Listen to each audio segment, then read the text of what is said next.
Assalamualaikum warahmatullahi wabarakatuh. Halo semuanya, saya Miss Tiwi dengan NIM 20123053.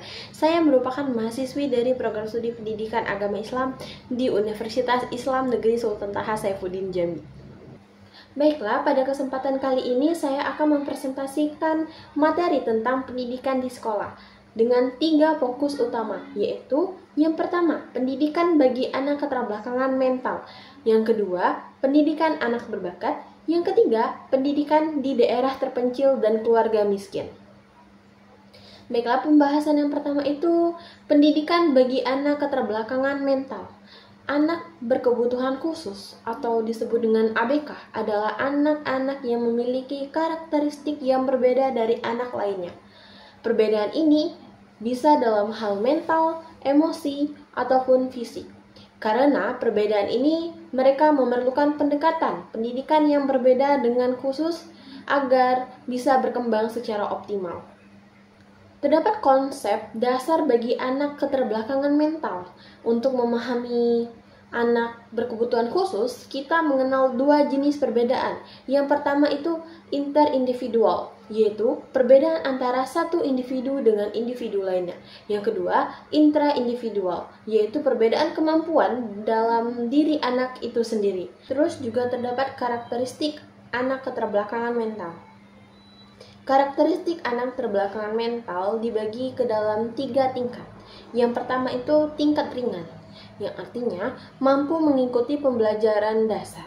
Yang kedua, tingkat sedang, memerlukan pendampingan lebih. Terus yang ketiga itu tingkat berat, atau dengan membutuhkan layanan khusus dalam kehidupan sehari-harinya. Layanan yang dibutuhkan meliputi yang pertama itu medis dan fisiologis. Yang kedua, sosial ataupun psikologis. Yang ketiga, pedagogis atau pendidikan. Terus juga ada hakikat layanan pendidikan anak keterbelakangan mental.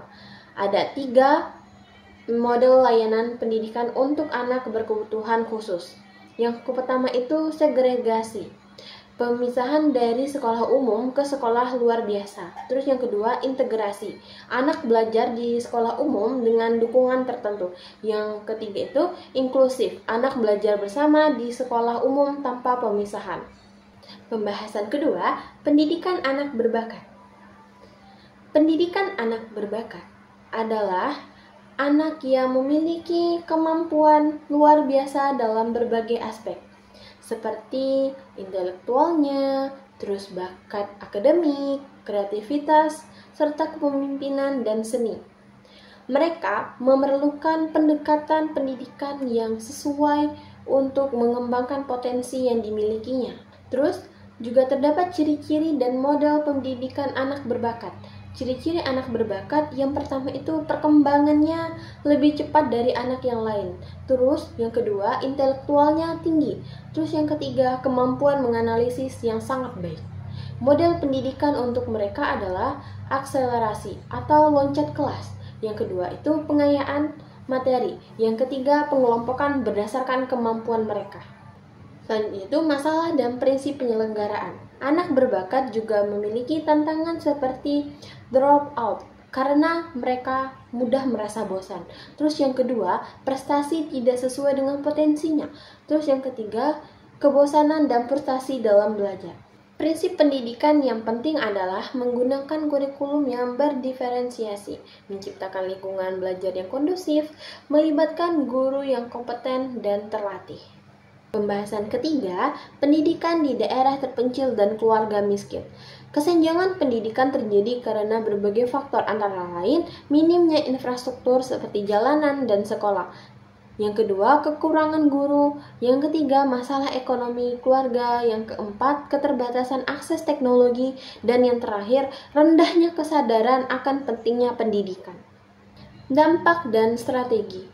Dampak dari kesenjangan pendidikan ini meliputi literasi rendah, kemiskinan terus berkelanjutan, ketimpangan pembangunan, serta pernikahan usia muda dan lambatnya kemajuan daerah tersebut. Strategi yang bisa dilakukan itu peningkatan dan pemerataan infrastruktur, pemerataan distribusi guru, program beasiswa, pemanfaatan teknologi pembelajaran, dan yang terakhir kerjasama antara pemerintah swasta dan masyarakat setempat. Kesimpulannya, yang pertama, anak berkebutuhan khusus memerlukan pendekatan pendidikan yang disesuaikan dengan hambatan yang mereka alami. Yang kedua, anak berbakat membutuhkan lingkungan belajar yang menantang agar potensi yang mereka miliki itu tidak terhambat. Dan yang terakhir, pendidikan di daerah terpencil dan keluarga miskin harus menjadi perhatian khusus agar tidak terjadi ketimpangan kualitas sumber daya manusia di masa depan. Demikian yang dapat saya sampaikan. Terima kasih atas perhatiannya. Saya akhiri, wabillahi taufiq walhidayah. Wassalamualaikum warahmatullahi wabarakatuh.